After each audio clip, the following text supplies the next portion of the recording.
Okay, here is a comparison between 357 mag versus 10 millimeter. It's a Springfield XD Elite, and this is a Smith & Wesson revolver. 4-inch barrel, 4.5-inch barrel, I think. This is a 180 grain XTP. It's the only bullets that I could get a couple years ago when I was trying to load for it. So I don't like hollow points for hunting, or I don't usually buy hollow points. But anyway, this here was the fastest I could get this going in this gun to chronograph was 1,300 feet a second. 180 grain, 1,300 feet a second.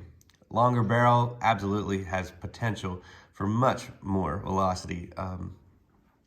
I think we got nearly 1,900 feet a second out of 180 grain bullets in like a 16 or 18-inch barrel of a carbine. But in the 4-inch, because of the long casing, it's not conducive to maximizing velocity at that length of casing with the diameter. That's a 35 diameter. So then we go over here, and of course it's only 6 rounds. Over here we got 16 rounds, and there are the Grizzly factory loads, which are on the box, say 1,200 feet a second with a 220 grain hard cast bullet. So the mags hold 15 easily. They hold 16. I even got 17 in this one, but I didn't like how tight it was, so I run 15s.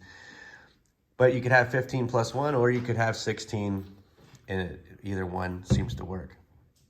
I just didn't want to be so hard on my clips. But the mag changes very fast. One mag on your belt, you could have 30 rounds really, really fast available if you could possibly need that many.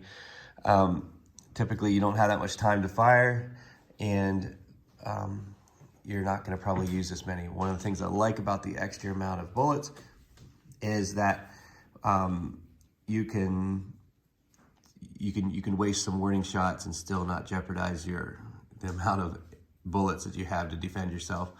And 220 grain at 1,200 versus 180 at 13, I think that is almost no difference. But the big difference is 6 bullets versus 16 bullets. And in this platform, I just shoot this better. With less practice, I shoot this better. It carries easier than a revolver. I love revolvers, always love revolvers. But if I go bigger than this in a revolver, like a 44 mag, it becomes heavier. It's even more cumbersome to carry, and I'm still, I still am limited to 6 or 5 rounds per load. I can't load this as fast, even with speed loaders, as I can do a mag change in this.